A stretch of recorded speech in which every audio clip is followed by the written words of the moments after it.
यहूदियों पर आसमान से अजाब नाजिल होने लगा। लाखों की तादाद में कव्वे इस्राएली शहरों पे उतरने लगे।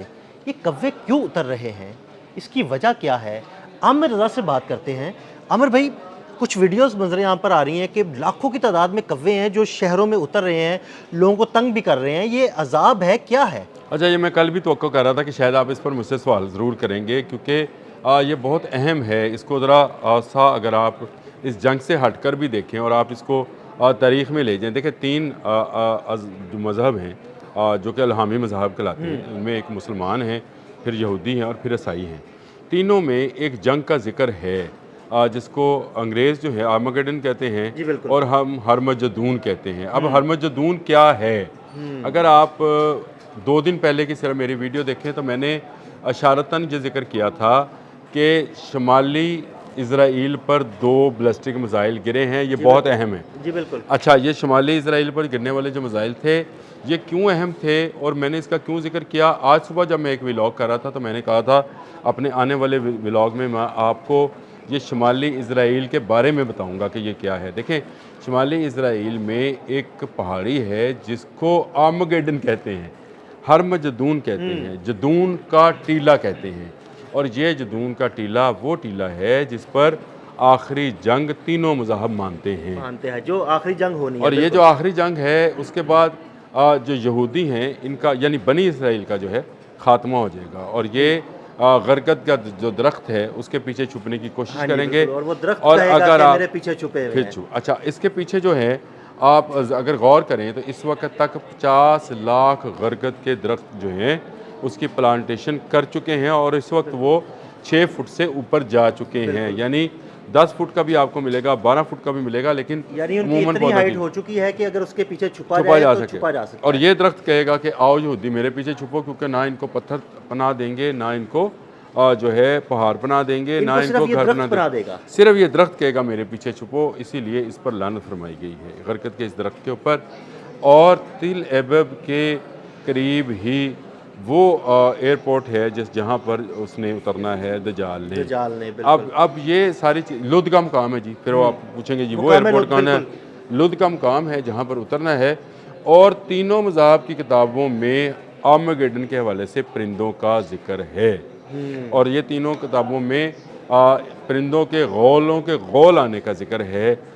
हमारी किताबों में ये है कि ये जब जंग ख़त्म होगी तो ये गौल उतरेंगे और लाशों को उठाकर ले जाएंगे और इनको बहा देंगे, क्योंकि उससे पहले जो परिंदा उड़ेगा उसको जगह नहीं मिलेगी।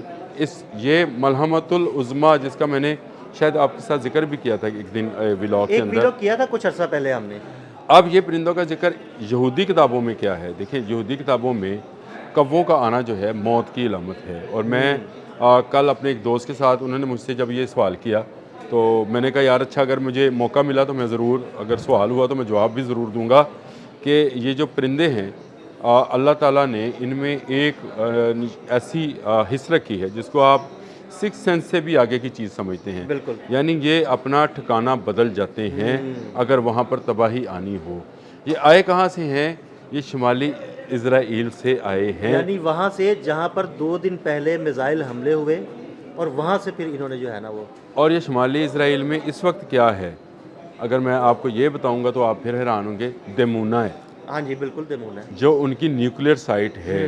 और इस न्यूक्लियर साइट से परिंदों का इस तरह से गुजर कर तिल एबब में आना और चलाना, गो के इस वक्त बड़ी मुसीबत बनी पड़ी है उनके ऊपर, इसराइलियों के ऊपर। आपने सही लफ्ज़ बोला कि ऊपर से जो है अजाब उन पर नाज़िल होना शुरू हो गया है। ये एक अलार्मिंग है नेतन्याहू यहूदियों और शिद्दत पसंद यहूदियों के। सारे यहूदी जो है वो शिद्दत पसंद भी नहीं है। इस वक्त भी इसराइल के अंदर ऐसे यहूदी मौजूद हैं जो मुजाहरे कर रहे हैं कि इस जंग को रोका जाए। अमेरिका के अंदर ऐसे यहूदी मौजूद हैं। इसलिए जब हम ये बात करते हैं तो हमारा मकसद सिर्फ वो यहूदी हैं जो अमन नहीं चाहते, जंग चाहते हैं। वो यहूदी जो कि बहुत ही ज़्यादा अपनी किताबों पर करते हैं, उनको पता है कि एक जंग ऐसी होनी है और उस जंग में वो कहते हैं उनका मसाई ने आना है, हमने कहना मसीह उल दज्जाल ने आना है। तो वो एक जंग जो है वो होनी है। और क्राइस्ट और एंटी क्राइस्ट ईसाइयों में भी इसी तरह से मौजूद है।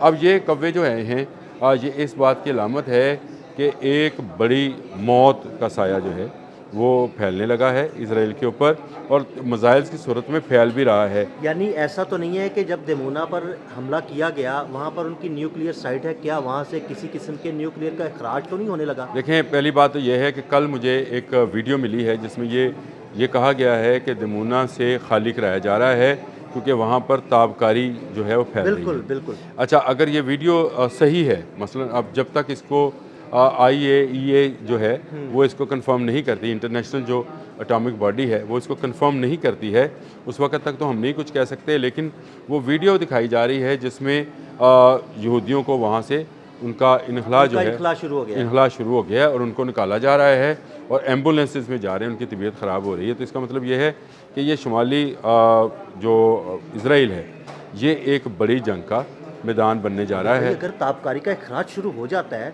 या खुदा ना खास्ता ऐसी कोई चीज़ होती है तो ये तो पूरे खित्ते को अपनी लपेट में ले लेगी। ठीक है, ये इसका आगाज़ भी इन्होंने ही किया। नंतस पर सबसे पहले इन्होंने हमला किया था, उसका जवाब ईरान ने दिया और ईरान, इनका ख्याल था कि हमने दिमोना ऐसी जगह पर बसाया है जहाँ तक ईरानी मिसाइल नहीं जा सकते। बिल्कुल, ये इन्होंने बड़ा फार एरिया है।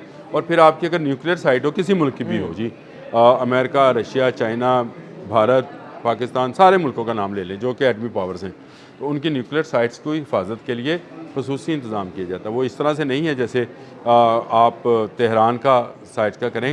अगर इस्फहान में है, नंतज में है, तो आप उसकी हिफाजत के लिए एक्स्ट्रा ऑर्डनरी काम करेंगे। अगर दिमोना है तो आप उसकी हिफाजत के लिए एक्स्ट्रा ऑर्डनरी काम करेंगे। ये बड़ा हसास मामला है और वहाँ पर सिक्योरिटी को इस तरह से मैनेज किया जाता है कि इंटरनेशनल बॉडीज़ उसको मॉनिटर कर रही होती हैं कि यहाँ पर ख़तरा तो नहीं है कि यहाँ से ताबकारी जो है वो ना निकले। लेकिन ईरान ने वहाँ तक मिसाइल पहुँचाकर ये बता दिया कि भाई यहाँ तक आपका मिसाइल मेरे आप रेंज में हैं और मैं करूँगा। ये इज़राइल का एक ड्रामा भी हो सकता है ताबकारी वाला। मुझे जैसे गुमान होता है कि ये ईरान को बदनाम करने के लिए या ईरान की न्यूक्लियर साइट्स पर हमला करने के लिए ये ड्रामा कर सकते हैं। जब तक इंटरनेशनल बॉडी ये नहीं बताती है कि वहाँ ताबकारी हुई है, मैं इसको तस्लीम नहीं करता। लेकिन ऐसी वीडियो मौजूद है। अब आ जाते हैं परिंदों की बात, वापस आ जाते हैं दोबारा। आपको पता है कि जब कैलिफोर्निया में आग लगी थी, हाँ जी बिल्कुल, और हमने बहुत सारे व्लॉग्स किए थे और उसमें हमने बताया था कि इस आग में एक भी परिंदा जो है जल के नहीं मरा है। ये उनकी वाइल्ड लाइफ की रिपोर्ट थी। आपके यहाँ पे भी जंगलों में जो आग लगती है तो तमाम जानवर और परिंदे महफूज रहते हैं। ऑस्ट्रेलिया में आग लगी, हिजरत कर, उन्होंने कहा जी कि बहुत बड़ी हिजरत हो रही थी। ऑस्ट्रेलियन गवर्नमेंट और वाइल्ड लाइफ जो थी वो परेशान थी कि ये हिजरत क्यों हो रही है, और उसके बाद ऑस्ट्रेलिया में आग लग जाती है। इसी तरह से ये परिंदों का शुमाली इजराइल से हिजरत करना, उन परिंदों का, ये माइग्रेटेड बर्ड नहीं है। कौवा नहीं है, चिड़िया नहीं है, ये माइग्रेटेड जो व्लॉगर्स ये बात कर रहे हैं वो आपसे और सबसे झूठ बोल रहे हैं। माइग्रेटेड बर्ड जो कौवा जो है ये माइग्रेटेड बर्ड नहीं है। ये दुनिया में शहरों में रहने वाला परिंदा है। मैं आपको लोगों के साथ घुल मिल गया। मैं आपको एक और चीज़ बताता हूँ, ये दुनिया का सबसे हसास परिंदा है और दुनिया का, ज़हीन भी है। आप इसके सामने सिर्फ अपनी गन को लेके जाएं तो ये इतना शोर मचाता है कि शिकारी इसको से तंग आते हैं। मैं किसी ज़माने में मेरा कज़न था, शिकार पे जाया करता था, तो वो कहता होता था, कौवे आते तो वो गाली निकाला करता था कि ले न शिकार ख़राब कर दें, क्योंकि ये आपकी गन देखकर समझ आते हैं कि आप करते हैं। और एक मरतबा अगर आप किसी जगह कौवे को किसी चीज़ से निशाना बनाएं तो सारे कौवे इकट्ठे होकर आ जाते हैं।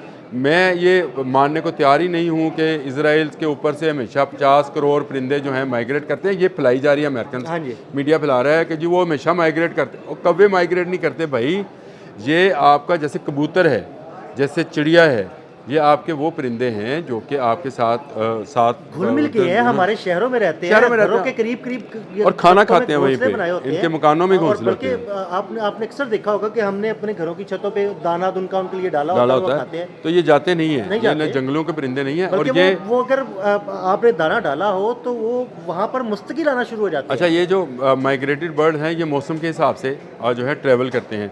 सर्दी आए तो इस सर्द इलाकों से निकल के गर्म इलाकों की तरफ आते हैं, गर्मी आए तो गर्म इलाकों से निकल के सर्द इलाकों, ये इनका माइग्रेशन का एक पीरियड है। और वो ख़ास बर्ड्स हैं जो पानी के बड़े ज़हायर ढूंढते हैं। ये कौवे जो हैं ये ना खुराक की तलाश में आए थे, ये तुम्हें मौत का बताने आए थे। अगर तुम बाज ना आए तो फिर आप नेतन्याहू याद रखो, आप पर मौत का साया एक गहरे काले बादल की सूरत में जो है छा जाएगा। और ये कौवे जो हैं यही तुम्हें अलार्म करने आए थे। ये बहुत हसास है। जिस तरह कहा जाता है कि शिकार के वक्त ये शोर मचा रहा होता है, इस वक्त भी वो शोर मचा रहा है कि बच जाओ, शिकार होने जा रहे हो ईरान के हाथ। बहुत शुक्रिया आमिर भाई, काले कव्वे इसराइलियों के लिए मौत का पैगाम लेकर आ गए। मज़ीद अपडेट्स के लिए हमें फॉलो करते रहें। अदील अहमद और आमिर रज़ा को इजाज़त दीजिएगा। अल्लाह हाफ़िज़।